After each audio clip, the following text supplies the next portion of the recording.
Alô, amigos, bem-vindos ao Gente que Fala ao vivo de meio-dia a 1 pela Rádio Trianon, AM 740 São Paulo, Rádio Universal, AM 810 Santos e AltV, www.altv.com.br, com reapresentação 6 horas da tarde. Nosso site, www.gentequefala.com.br, nossa página Facebook/Programa Gente que Fala, o Twitter, @Gente que Fala M, o WhatsApp é São Paulo, é 11 974012235, o telefone à sua disposição também é São Paulo, 11 5052 6622. Participando desta edição de Gente que Fala, Luiz Antônio Fleury Filho, governador Fleury. Prazer tê-lo aqui, Fleury. Prazer é meu, uma satisfação, Zacopé. Você está filiado ao PMDB? PMDB. Continua no PMDB? Sim. É? Continua no PMDB. Também conosco o empresário Ciro Moura, que é presidente estadual do PTC. Ciro Moura, muito bom tê-lo aqui. Boa tarde, Zancopé. Muito obrigado pelo convite. Boa tarde a todos da mesa. É uma satisfação revê-los. Ciro Moura, PTC, é partido? Tem muita gente que brinca que é partido da turma do Ciro. Mas, na verdade, é Partido Trabalhista Cristão. Eu preferiria partido da turma da Cavalaria, mas aí vai ter discordância aqui na mesa. Mas é Partido Trabalhista Cristão, ex-PRN, não tenho vergonha do que já fiz. Ex-PJ, ex-PJ, ex-PRN. Já que quer lembrar a história. Pode lembrar tudo. Se quiser aprofundar muito, aí tem que dobrar o programa. Ok, Ciro Moura. Também conosco a delegada Rose. Prazer tê-la aqui, Rose. Prazer é todo meu. Fazia tempo que eu não vinha. Muito feliz de estar aqui com todos vocês. Delegada, hoje presidente do Conselho Estadual da Condição Feminina. Exatamente. E a primeira delegada da Delegacia da Mulher. É isso aí. Continuamos. Fleury fez. Sem dúvida. A Rose teve um papel muito importante na implantação e no desenvolvimento da Delegacia da Mulher em São Paulo. Ok, vamos com a pauta de hoje. Ameaças entre policiais e bandidos causam medo em São Paulo. Usuários do WhatsApp têm recebido nos últimos dias mensagens com áudios de supostos policiais e criminosos sobre ameaças de ataques do PCC. São mensagens sobre atos de violência que seriam realizados como incêndio a ônibus e assassinato de civis que descumprirem a ordem de toques de recolher. Apesar de algumas terem sido comprovadas ou como farsas, né? Testemunhas dizem que outras ameaças foram consumadas. Fleury, Ciro Moura, a delegada Rose, com quem eu... Fleury? Bom, pode ser. Olha, eu acho que nós chegamos no fundo do poço, se é que não pode piorar ainda mais em matéria de segurança em São Paulo. E isso, o PCC, o DNA do PCC é PSDB. Porque o PCC... que muitas pessoas dizem que surgiu em 1993, em 93 e 94, que foram os 2 últimos anos do meu governo, era um time de futebol que disputava campeonato interno da penitenciária. A partir de 95, com a leniência, com a falta de coragem para o enfrentamento, ele cresce, toma conta dos presídios, se expande e hoje é uma multinacional do crime. Hoje está no Paraguai, hoje está na Colômbia, hoje está na Bolívia. E eu compreendo o receio e o medo das pessoas, porque o PCC já paralisou São Paulo. Quem não se lembra de 2006, quando o Marcola parou São Paulo, e com ataques e com a morte de vários policiais. Depois, 2012, ou 2011, agora 2012, o secretário Ferreira Pinto saiu da secretaria quando houve um enfrentamento e morte de policiais pelo PCC. Entendeu? Então, hoje em dia, nós temos, de um lado, nós temos o governo desorganizado e, do outro, temos o crime organizado. Então, eu acho que é para ter medo mesmo, porque a gente nunca sabe o que pode acontecer. Já tivemos episódios recentes aqui de ataques a policiais novamente, inclusive com a morte de policiais aqui na capital e no interior. Então, eu acho que se não houver uma reação muito forte, um trabalho de inteligência profundo, uma integração maior entre as várias forças federais, estaduais e principalmente um trabalho de investigação correto, adequado pela Polícia Civil, isso só tende a piorar. Ciro? Olha, você falou em fundo do poço, né, governador? E chegamos. Talvez seja um pouco mais fundo, mas nós estamos no fundo. Agora, o seu testemunho, governador à época, vale como história, estávamos discutindo lá fora, a obrigação e a oportunidade que nós temos de contar um país melhor, onde isso seria um absurdo. Quando é que eu imaginei na minha vida que fosse ouvir e ver o que estou ouvindo e vendo todo santo dia? E vem você com toda a sua experiência, e não é só a de governador, você tem toda uma vida voltada à segurança, como tem a delegada Rose, que vai falar em seguida, mas eu estou vivendo assustado. O que eu não acreditava acontece. Agora, aí você tem toda uma questão de inteligência, mas se também não houver a disposição de um enfrentamento, porque chega uma hora que você enfrenta ou apanha por omissão. E a sociedade brasileira perde de 10-0 hoje pelo crime, pela conveniência se sobrepondo à convicção, chega uma hora que tem que dar um basta. Então, a proposta é basta.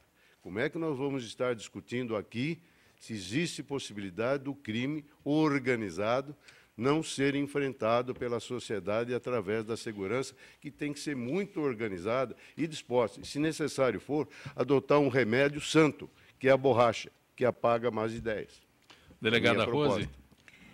Nós estamos realmente vivendo um momento de muita dificuldade, eu acredito que a gente tenha que reconhecer isso, mas, ao mesmo tempo, tem que se reconhecer que a polícia, e eu quero falar aqui da Polícia Civil, do Serviço de Inteligência que a Polícia Civil faz, do Rui e tantos outros, que têm feito coisas maravilhosas no sentido de estar detectando de dentro dos presídios, onde, infelizmente, saem todas essas horas desse maldito PCC, tentando se antecipar as coisas. Recentemente foi preso aqui na Vila Maria, na Zona Norte, um dos maiores bandidos ligados ao PCC, um dos chefes do PCC, que era o tal do Buda. Em função disso, o que aconteceu? A bandidagem lá da região resolveu fazer manifestação. Hoje você mata um bandido, faz manifestação.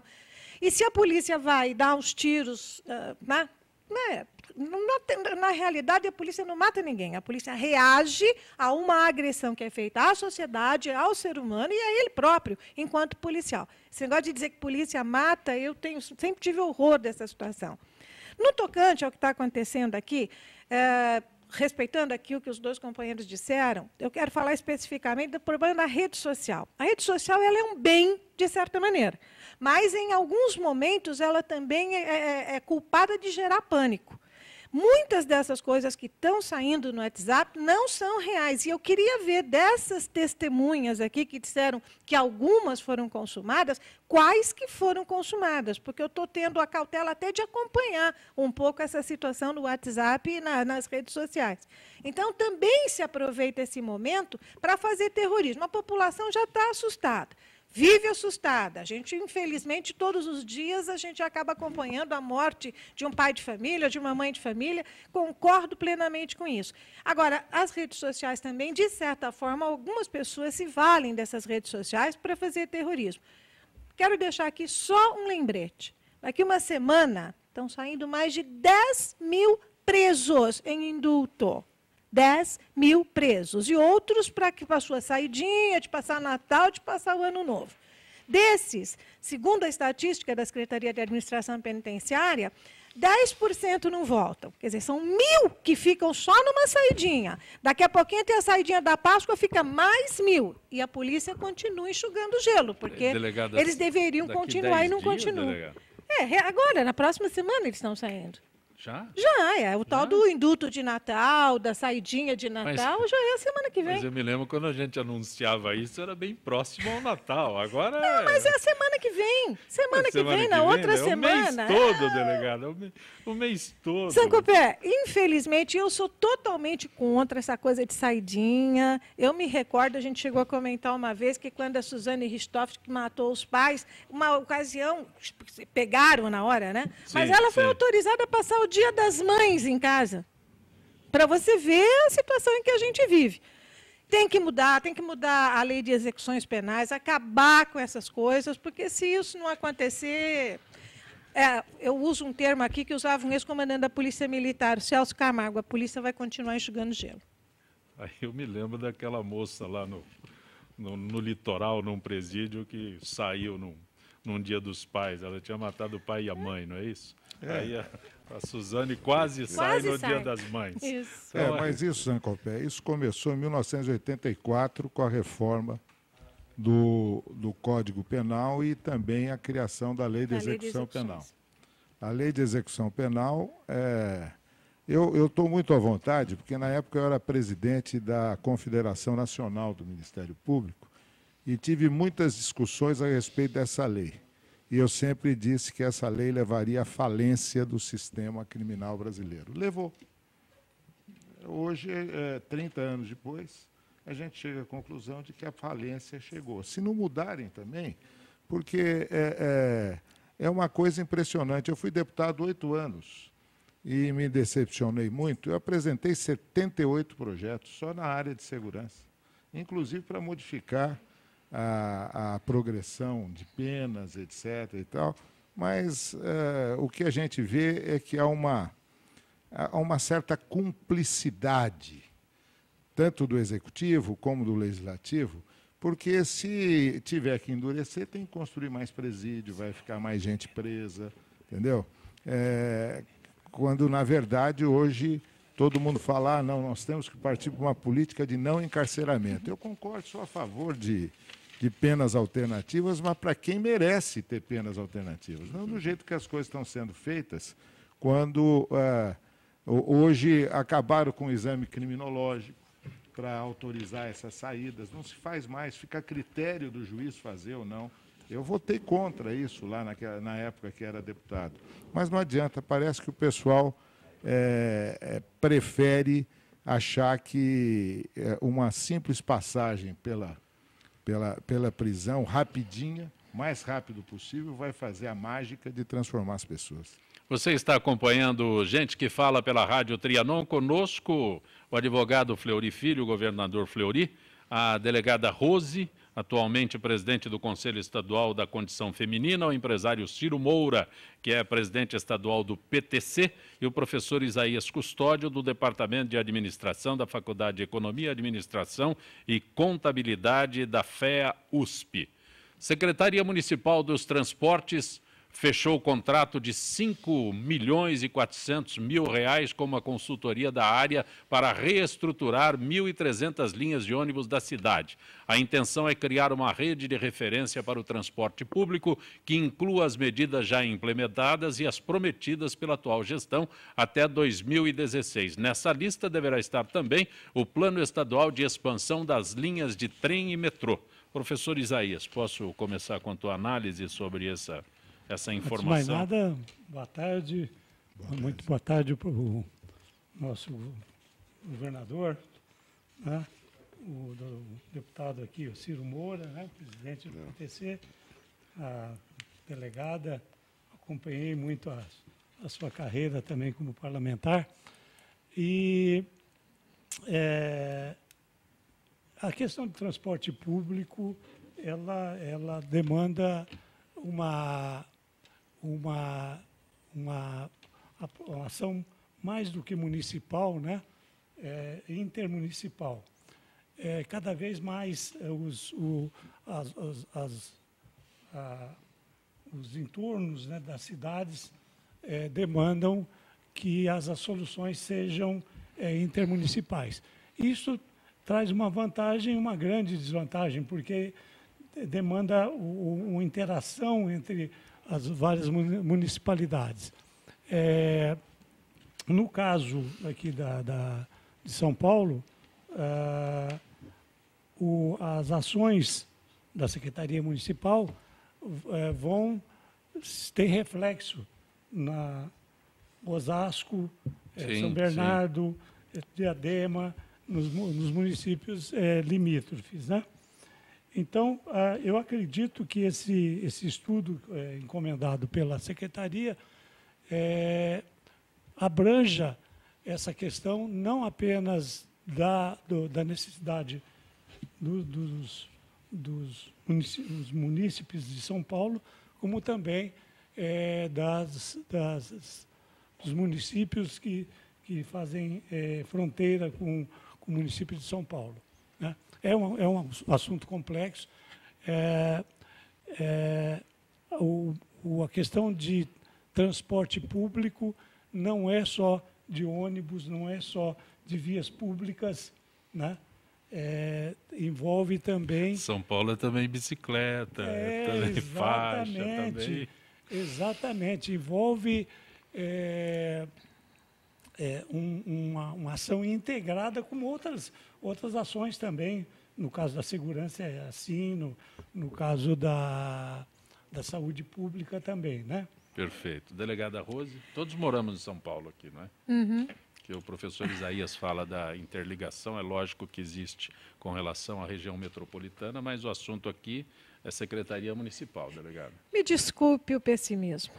Me desculpe o pessimismo, eu não confio uma vírgula no que esse governo municipal aqui da nossa cidade de São Paulo vem fazendo no tocante ao trânsito.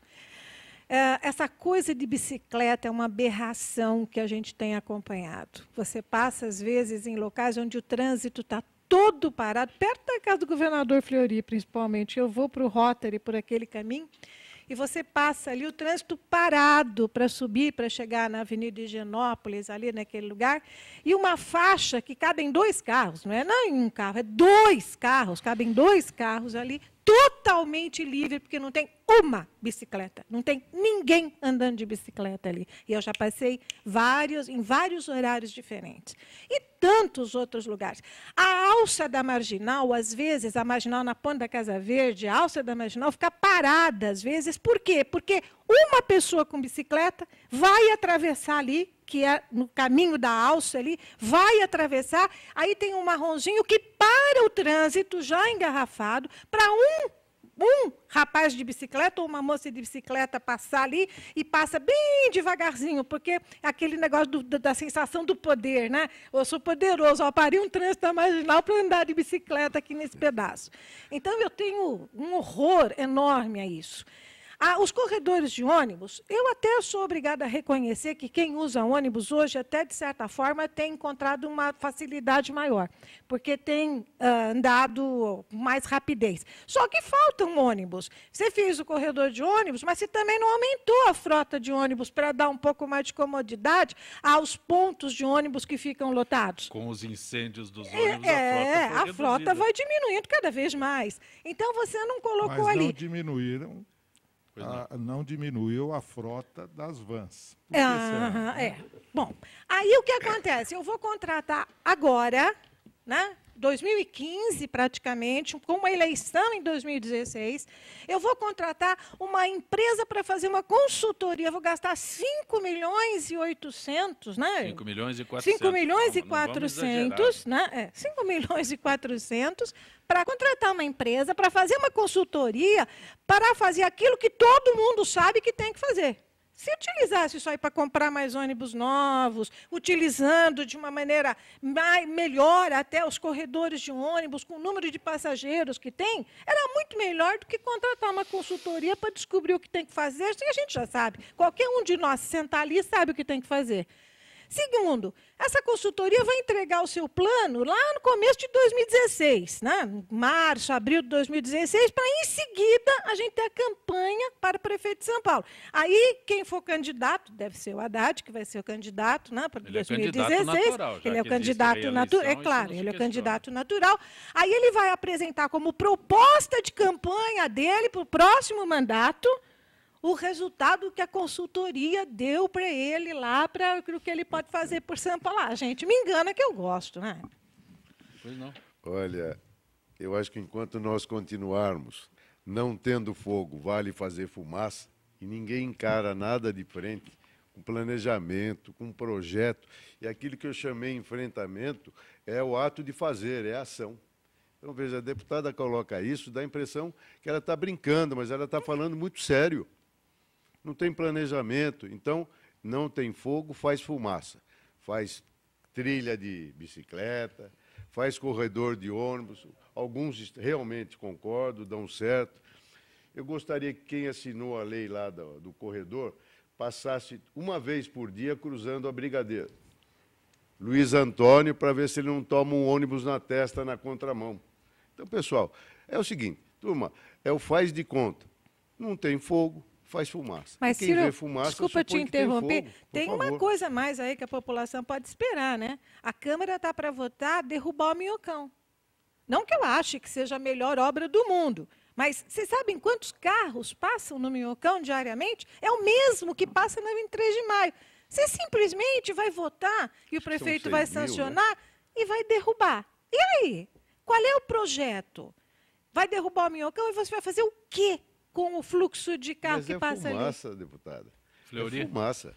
Olha, eu não sou tão radical quanto os que me antecederam, mas eu tenho algumas colocações para fazer nessa questão da consultoria. Primeiro, eu gostaria de saber como é que foi essa licitação, se houve licitação, se foi contratação por notória especialidade, o valor é muito alto para se fazer um trabalho dessa natureza. Segundo, o próprio press release, a própria notícia enviada pela Prefeitura, fala que na lista está também o plano estadual de expansão da linha de trem e metrô. Então, quem tinha que fazer era o Estado, não era a Prefeitura. Tá certo? Quer dizer, então, para que, se o Estado já fez, é o bis in idem, ou seja, está fazendo a mesma coisa, repetindo e pagando 5 milhões. Para quem está sem dinheiro, como a Prefeitura, é muito. Para todo mundo é muito. Para a Prefeitura também é, tá certo? Então, esse é o primeiro ponto. Segundo, eu acho até que os corredores de ônibus, o prefeito implantou, eu não sou contra os corredores, sou contra a forma como eles foram implantados, que foi mais ou menos na marra, ou seja, o prefeito Haddad, quando assumiu, deve ter pensado o seguinte, bom, eu vou fazer aquilo que ninguém fez, vou pintar as faixas e virar corredor. Tá certo? Quer dizer, não é à toa que puseram o apelido de prefeito souvenir, né? Porque era só, quis resolver todos os problemas de trânsito de São Paulo na base da tinta, só criando os corredores. Também não sou contra as bicicletas, embora você tenha razão, Rose. Piorou muito o trânsito ali em Higienópolis a partir do momento que implantaram esse sistema, né? Eu, que todas as manhãs compro pão, por exemplo, lá na padaria Barcelona, não tinha onde parar. Aí os comerciantes se movimentaram e acabaram, naquele trecho não tem mais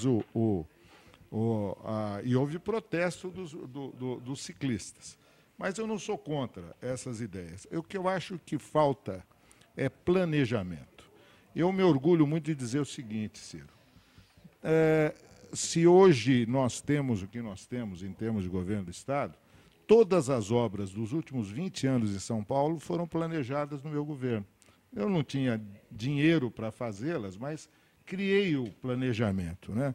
CPTM foi criada no meu governo, nós assumimos a CPTM, antes era federal, era a Rede Ferroviária Federal.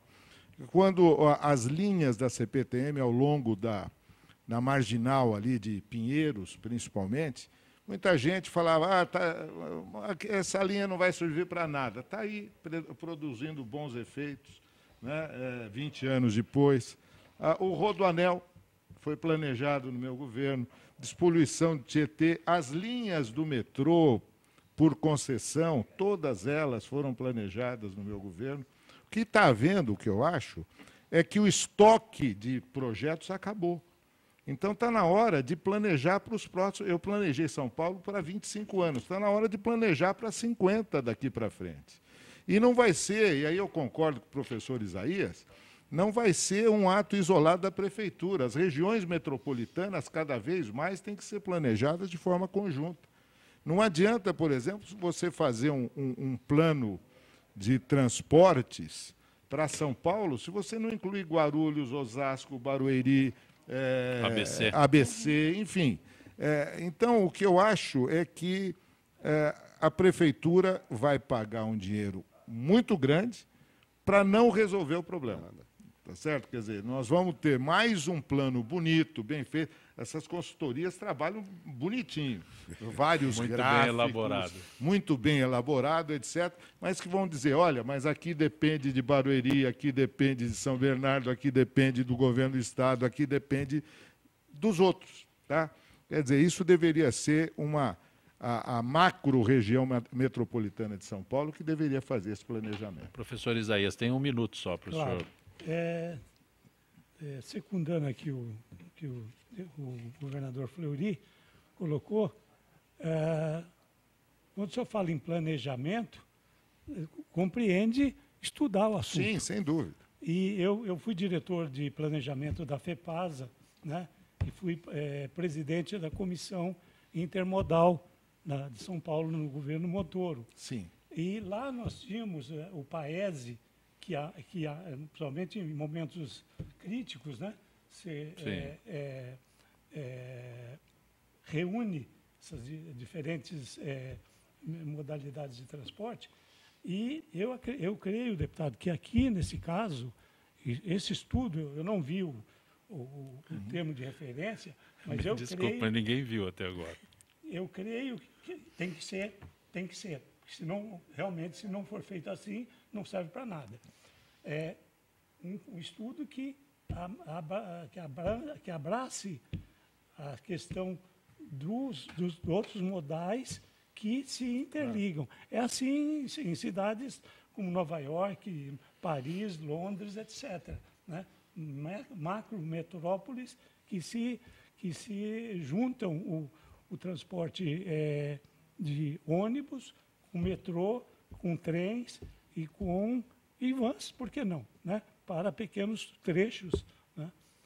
Você está acompanhando Gente que Fala pela Rádio Trianon, AM 740 São Paulo, Rádio Universal, AM 810 Santos e AltV, www.altv.com.br. Retornaremos em instantes.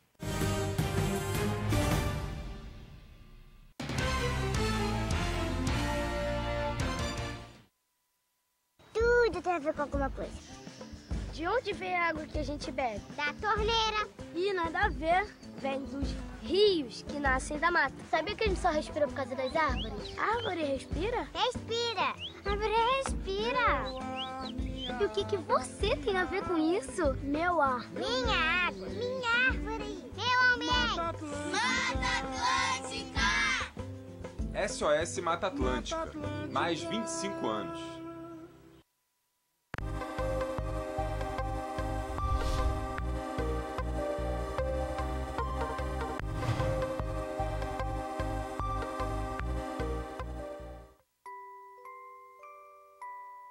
As nossas recordações são os nossos maiores tesouros. Carregamos durante toda a nossa vida.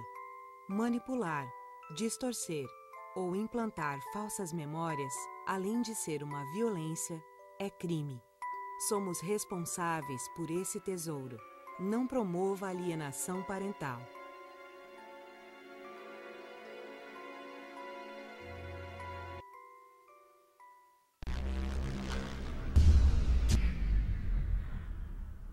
A Câmara de São Paulo convida você para debater o Orçamento 2015. Ele vai ajudar a melhorar a nossa cidade. Será a sua chance de indicar os investimentos necessários em seu bairro, como mais recursos para a saúde, transporte público, moradia e lazer. Aproveite essa oportunidade e venha para as audiências públicas. Estamos esperando por você. Participe!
Você está conosco pelo Gente que Fala, pela Rádio Trianon, AM 740 São Paulo, Rádio Universal, AM 810 Santos e AltV, www.altv.com.br, com reapresentação 6 horas da tarde. Estão conosco o governador Fleury, a delegada Rose, o empresário Ciro Moura, professor Isaías Custódio. Há um mês do final do mandato, deputados tentam acelerar o projeto de lei que disciplina normas sobre o porte, aquisição, posse e circulação de armas de fogo e munições. Tentam revogar o Estatuto do Desarmamento. Para os autores do projeto, a proibição das armas não trouxe melhorias para a população, que tem direito a se armar para se defender. O governador Fleury foi secretário da Segurança, a delegada Rose, o próprio nome diz, então eu prefiro o empresário Ciro Moura que inicie esse debate. Eu acho que demorou um pouquinho concluírem aquilo que a gente já previa, até porque, se não me falha a memória, houve um plebiscito e o não ganhou. Prevaleceu, não ganhou. Sabe? E não se aplica, vai se reconsiderar. Por quê? O que se imaginava era um sonho. É a história do fogo e da fumaça, né? Tem que desarmar bandido. Dizem que eu sou duro. Não sei, eu me lembro que meu avô falava, meu pai falava, bandido é na cadeia, gente séria, cresça, estuda, vire gente, ande direito, respeite o próximo, não se aproprie das coisas de terceiro. E hoje você tem uma população desarmada e o bandido cada vez mais armado.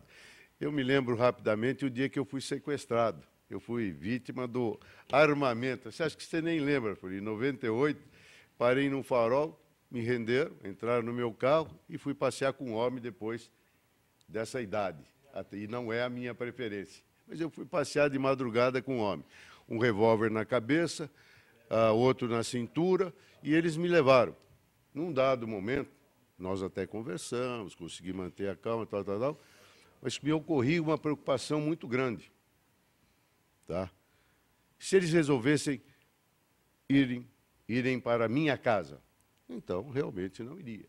Até porque, apesar de uma série de circunstâncias, tenho arma registrada, etc., até hoje eu que mandei registrar as minhas armas, que era um registro estadual, mandei lá para a Polícia Federal, não me deram resposta até hoje. Tá certo? Não registraram a arma, e se de repente eu vou para casa e consigo, não iria. Tá? Porque tem mulher, tem filha, tem filho. Não vou levar bandido para minha casa, nem que me matem. É a condição do pai. Então, mas se de repente acontece um entreveiro e eu consigo na minha casa pegar a minha arma e me defender, não tem registro. Ainda eu vou preso por exercer o meu direito de legítima defesa. Então, eu acho que é hora de parar de fumaça, vamos fazer fogo e parar de brincadeira, que o assunto é muito sério. A palavra forte nessa história toda chama-se família, de onde deriva tudo. E defesa da família é obrigação do cidadão, mesmo que armado. Delegada Rose.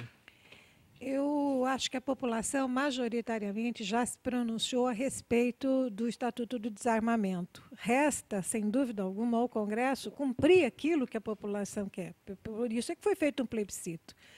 Eu só espero, eu sou totalmente favorável a todas essas modificações, porque o Ciro tem toda a razão. Eu acho que, na minha casa, para defender alguém da minha família ou defender a minha vida, eu tenho que ter o direito de portar uma arma. É claro, eu vou ter que saber usar essa arma, mas essa é uma outra história. Eu tenho que respeitar o meu direito de portar uma arma e me defender se for necessário. O que nós vemos hoje é que todo mundo está armado. Bandido tem arma aí tranquilamente. As armas entram pelos corredores abertos das nossas fronteiras e quem quer tem.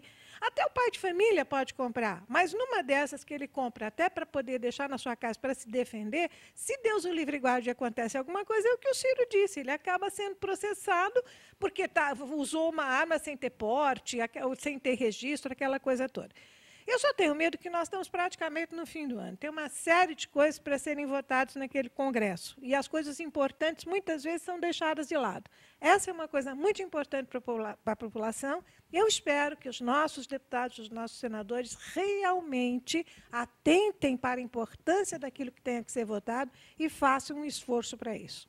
Me corrija se eu estiver errado. Até bem recentemente, a senhora delegada aposentada, posso usar o termo, não podia portar arma depois de aposentada. Não, teve que ter uma briga, inclusive, para que os policiais aposentados tivessem direito de portar arma. Quer dizer, você viveu a sua vida inteira caçando bandido, usando a sua arma para defender a população, defender o patrimônio da população, e quando se aposentasse, você não podia ter arma. Né? Aliás, você precisa ter o porte de arma. Sim. Independente de você ser Não, policial aposentado, você tem negava que ter o o porte. porte. Negavam o porte, como negavam para todo mundo. Mas parece que as coisas mudaram agora. Professor Isaías. Eu já tive também situações de perigo, de ter sido assaltado em São Paulo. Minha mulher, minhas filhas. Desculpa a ironia, mas até agora o senhor está na maioria da população. Exato.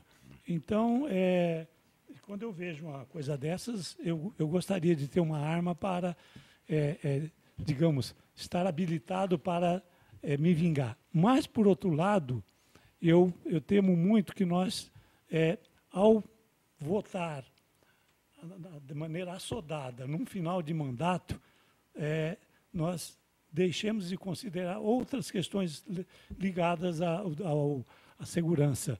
Então, eu acho que é importante se repensar esse assunto, mas é importante pensar-se também na segurança pública de uma maneira geral.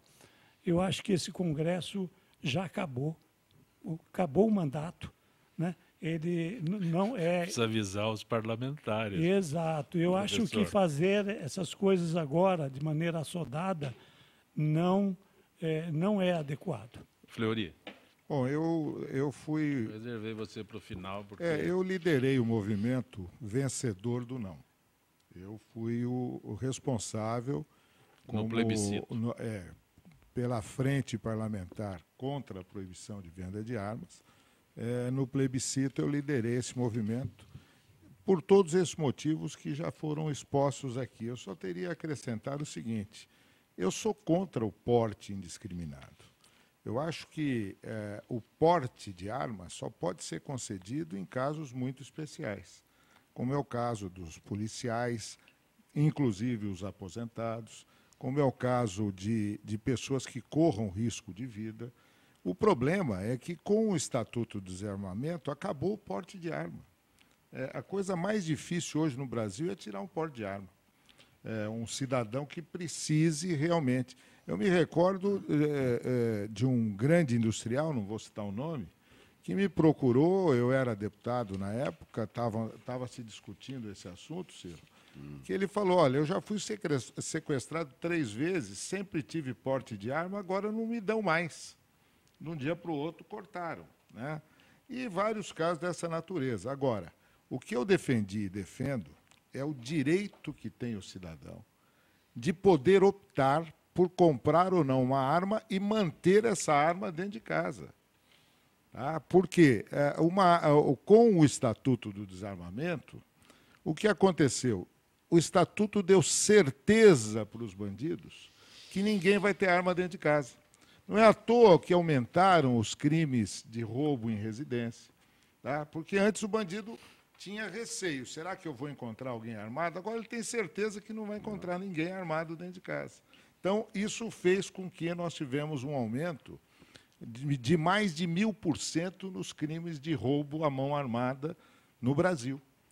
Depois do plebiscito, isso aconteceu. Muito bem.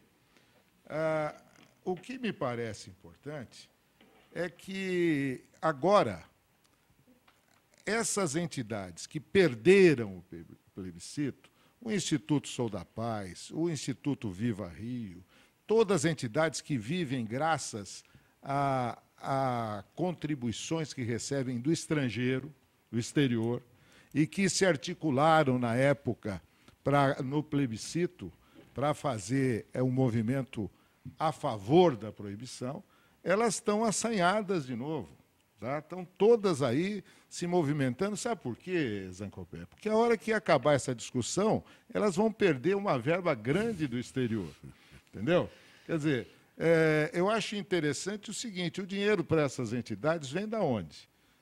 Vem dos Estados Unidos, onde o porte e a posse de armas são livres, na maioria dos estados. Vem da Alemanha, onde também tem indústria de armas. Tá? Quer dizer, eu acho uma hipocrisia dessas entidades. Tá? E acho que a Rose tem razão, e o professor Isaías, quando dizem o seguinte: não vai dar tempo, não se vai votar, vai ter uma audiência pública nos próximos dias. Né? Agora, o que me preocupa é que, enquanto isso está ocorrendo, o Exército Brasileiro está dificultando cada vez mais até a expedição de licença de caçador, está dificultando até a questão de dos colecionadores terem armas em casa, está criando uma série de dificuldades que nem a lei criou. Entendeu? Ou seja, há uma política deliberada no sentido de que vamos desarmar a população. Nós já assistimos isso no passado. Quem fez isso foram os regimes totalitários que primeiro tiraram as armas para depois dar golpe. Hoje não tem mais possibilidade de golpe no Brasil da esquerda que poderia fazer esse tipo de movimento, entendeu? Porque é tanto problema que a esquerda está enfrentando, né? A esquerda, nem a esquerda caviar mais, aqueles que são esquerdistas de final de semana, tem condições de liderar um movimento nesse sentido. Mas o que me preocupa também é o seguinte: um dos principais líderes contra o plebiscito e contra o resultado do plebiscito foi o Renan Calheiros, que hoje é presidente do Senado, ou seja, se aprovar na Câmara, o Senado não vota esse ano, ou seja, esse projeto vai cair por água abaixo. Só para lembrar aqui, com relação a porte de arma, o Rio de Janeiro, desde o segundo governo Brizola, nos anos 90, né, 1990, alguma coisa assim. 91. Que não expede um porte de arma. Nenhum. Desde o segundo governo. Exatamente. E veja a violência lá. Sem nenhuma norma, é norma interna do Estado do Rio. E os argumentos são pífios, sabe? As pessoas falam, a arma de fogo, quem mata é o cidadão. Agora, ninguém faz o seguinte exame: quantos portadores oficiais de arma, quem tem porte de arma, quantos que praticaram crime com essa arma? É zero. É zero. Entendeu? São armas ilegais que estão matando. Fleury André de Pinheiros. Por que é tão difícil controlar criminosos que já estão presos? Ele cita o PCC. Medo das autoridades de enfrentar e colocar disciplina para valer dentro dos presídios. Fica todo mundo com medo e fica tratando o presidiário a pão de ló. É por isso que acontece. Juliano da Penha, delegada Rose, por que várias unidades da Delegacia da Mulher fecham diariamente às 6 da tarde e não abrem nos finais de semana? Será que para as autoridades paulistas a mulher só é agredida no horário comercial? Não, olha, é importante dizer o seguinte: a competência de atendimento da Delegacia da Mulher é concorrente com as outras delegacias. Claro que as mulheres vítimas de agressão, de violência, elas preferem as delegacias da mulher. Por que elas fecham às 18? Por que não se criam mais? Por que não são 24 horas? Porque, infelizmente, nós não temos elemento humano em número suficiente para atender a essa demanda. É uma luta que a gente vem empreendendo já há muito tempo e a gente encontra muita dificuldade, porque se deixar acontecer, o que nós vamos ver é que as delegacias da mulher vão ser dirigidas somente por homens, porque não tem mulher em número suficiente para fazer esse tipo de atendimento. Atualmente isso não acontece, né? Não. Em alguns lugares, no interior, às vezes, quando você não tem delegada nem para mandar, quem responde é o delegado do município. Fica lá escrivã, investigadora, mas é o delegado do município que atende. É uma luta antiga, a gente sabe que as mulheres não apanham só até às 18 horas e apanham no final de semana, mas a gente continua lutando. Principalmente quando sobe o índice de ingestão. Exato, mas tem uma coisa que é importante colocar, gente. Se vocês olharem o movimento das delegacias de defesa da mulher, o dia de maior movimento é na segunda-feira, porque ela apanha no sábado e domingo, mas dificilmente, a não ser quando tem aquelas brigas que vai a polícia militar no local para atender, dificilmente ela vai à delegacia no sábado e domingo. Ela espera ele sair na segunda-feira e aí ela vai fazer a queixa. Isso já é comprovado. Isso já é comprovado. Eu não sou da área, mas isso é comprovado. Se não, ela for no dia, ela apanha na volta. Não. Ela não sai de casa no sábado e domingo, ela fica lá. Não é que ela tem medo porque ela vai na segunda-feira, ele vai voltar para casa à noite, de qualquer maneira. Então, quando a coisa fica ruim e que aí a Polícia Militar vai para o local e tudo mais, a Polícia Militar normalmente conduz para o distrito da área, é elaborada a ocorrência, que é encaminhada no dia seguinte para continuidade na Delegacia da Mulher da área. Eu queria fazer 2 observações muito rápidas. Uma não diz respeito especificamente à Delegacia da Mulher, mas à Delegacia do Idoso, que foi criada no meu governo. Uma senhora de 84 anos foi fazer uma queixa lá de ameaças que ela estava sofrendo e não registraram a queixa, dizendo que ela teria que ir na delegacia do bairro. Tá? E ela me procurou e fomos à delegacia do bairro para fazer uma queixa de ameaça. O síndico está maltratando todo dia essa senhora, tal, enfim. Mas eu acho que a Rose tocou num ponto, e eu sei o quanto ela luta por isso que eu posso falar aqui. Hoje nós temos 12 mil homens a menos no efetivo da Polícia Civil do Estado de São Paulo. Comparado com 1º de janeiro de 95, que é quando eu saí do governo. 12 mil homens a menos. Quer dizer, nós estamos brincando de fazer segurança. A Polícia Civil está se matando de trabalhar, agora não tem condição de enfrentar. De 95 para cá, quanto cresceu a população de São Paulo? E diminuiu em 12 mil homens o efetivo da Polícia Civil, em 6 mil da Polícia Militar. Quer dizer, então, eu acho que muito do que a gente está vivendo, por exemplo, Delegacia da Mulher. Falta mulher porque não tem concurso. Há quanto tempo não se faz concurso? Né? Não tem concurso para delegado. Não, desculpe, governador, deixa eu lhe dizer, até que tem concurso. Sabe qual é o problema que nós estamos passando? Infelizmente, você faz o concurso a primeira fase. Antes de ir para a academia, delegado especificamente, esse candidato que passou e está indo para a academia já fez um concurso para promotor, para juiz ou para defensor, que paga muito melhor do que para delegado, então ele já sai. De 100, 10 já vão, que já passaram em outros concursos, não chegam nem aí para a academia.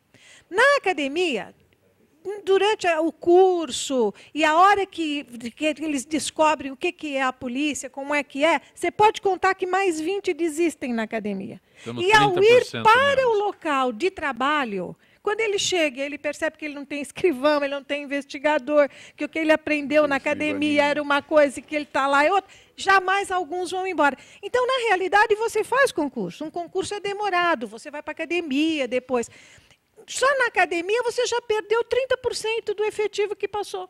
Até você conseguir abrir um outro concurso para corrigir isto, você já tem mais anos. Isso está acontecendo com o investigador, está acontecendo com o escrivão. A Polícia Militar, inclusive, concurso para soldado é permanentemente aberto. Não fecha, é permanentemente aberto e não consegue completar Delegada, o quadro. isso ocorre no Brasil inteiro. Nós acabamos de fazer lá pela USP um trabalho para o governo de Alagoas.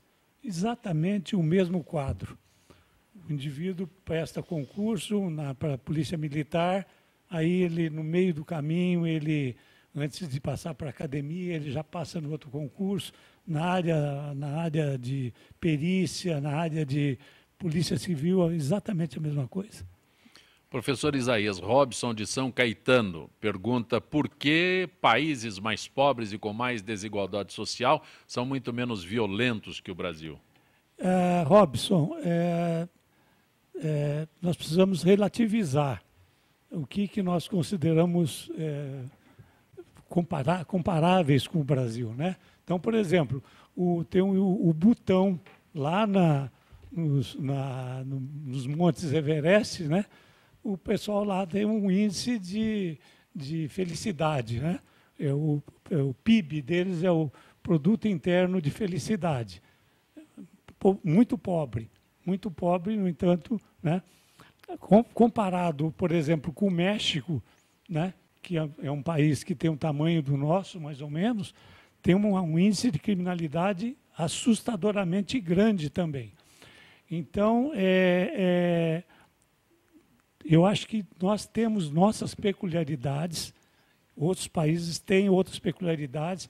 Se nós compararmos, por exemplo, com o Chile, né, que tem uma população muito menor do que a nossa. Chile tem uma população equivalente à cidade de São Paulo, não é nem a grande São Paulo, é a cidade de São Paulo. Tem 12 milhões de habitantes, São Paulo tem 11 milhões de habitantes, cidade de São Paulo. Exatamente. Então, são coisas que não dá para a gente comparar, mas, respondendo à sua pergunta, a pobreza é tida como um dos fatores causadores da violência. Quer dizer, quanto mais você tem a população vivendo em condições de pobreza e com abandono do Estado, né, sem escola, sem o equipamento básico do Estado, maior é o risco de violência. Nós fizemos um estudo em 2003 para o Banco Mundial, onde nós vimos as regiões regiões metropolitanas de São Paulo, Rio de Janeiro e Recife, para ver a questão da pobreza e a violência. Obviamente, nos bairros mais periféricos dessas cidades, a violência era mais presente, e nós vimos que era muito fruto do abandono do Estado. O Estado não chegava lá. Então, o bandido era dono da situação e a população ainda acabava mais, digamos, favorecendo, achando que o bandido era o benfeitor e não o policial, né? O policial era o bandido para eles. Aí nos remete à primeira notícia que nós colocamos aqui das denúncias do WhatsApp, que muitas vezes os bandidos, né, fazem represália a quem não cumpriu as orientações. Denise das Perdizes, também para o Isaías. Qual a razão da baixa procura dos estudantes pela FUVEST nesse ano? Olha, Denise, tem um artigo muito bom que foi publicado, acho que ontem, de uma professora sobre os que não...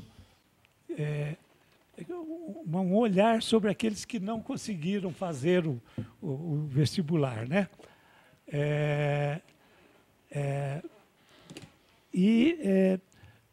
Nós tivemos o Enem e a FUVEST, um volume muito grande de candidatos. Agora, tem muitos... os difíceis são provas de altíssimo nível e muitos preferem hoje irem para essas universidades particulares que têm acesso mais rápido, né? E fazerem vestibulares mais digamos... Posso usar mais práticos? Mais práticos, exato. Ciro Moura, a pergunta da Marina da Sé. O senhor acha que os parlamentares conseguirão concluir tudo o que precisam nas próximas 3 semanas, incluindo o CPI da Petrobras, que precisa ser encerrada dia 19? Marina, eu não tenho a menor dúvida que não vão conseguir. Tanto que é quase que um consenso aqui, que começa pelo assunto do desarmamento, mas não vão concluir, porque entrarão em férias e voltarão emocionados para passar o mandato no dia 1º de fevereiro. Então não vão concluir. E voltamos à discussão. Vocês escolhem. Marina, pense nisso. Ou fumaça ou fogo. Fleury, tem um minuto para responder ao Jaime do Jardim Bonfilioli. Em que instância está o processo que o senhor moveu contra a revista Veja? Eu já fui indenizado. Já fui indenizado pela revista Veja, que publicou uma reportagem dizendo que eu tinha 7 fazendas só em Botucatu. E a prova era que as fazendas tinham quadra de basquete e eu sou jogador de basquete. Isso foi em 2006, né, a um mês das eleições. Me custou o mandato, evidentemente, mas eu fui indenizado recentemente. A revista Veja perdeu em primeira e segunda instância, estava para seguir para o STJ, Superior Tribunal de Justiça, e eles propuseram um acordo, eu topei o acordo e já fui indenizado. Quer dizer, a indenização financeira, tá? É só o prazer de fazer a Veja pagar. Mas o prejuízo moral que eu tive não foi, evidentemente, esse é impagável, é incalculável. Fleury, agradeço a gentileza da tua participação no nosso Gente que Fala. É sempre muito bom tê-lo aqui. Muito obrigado, um grande abraço aos telespectadores, aos ouvintes, àqueles que assistem pela internet e aos meus companheiros de mesa. Foi um prazer. Delegada Rose, bom reencontrá-la. Também achei, espero que a gente se reencontre outras vezes. Foi muito bom estar aqui com vocês. Ciro Moura, presidente do Partido Trabalhista Cristão, PTC. Olha, foi muito bom, prazer em revê-los. Obrigado aí pela presença. E vamos ver se a gente dá sorte, mais do que nós, os que escutam, os mais antigos, as histórias que nós temos para contar. Professor Isaías Custódio, muito grato por tê-lo aqui. Ok.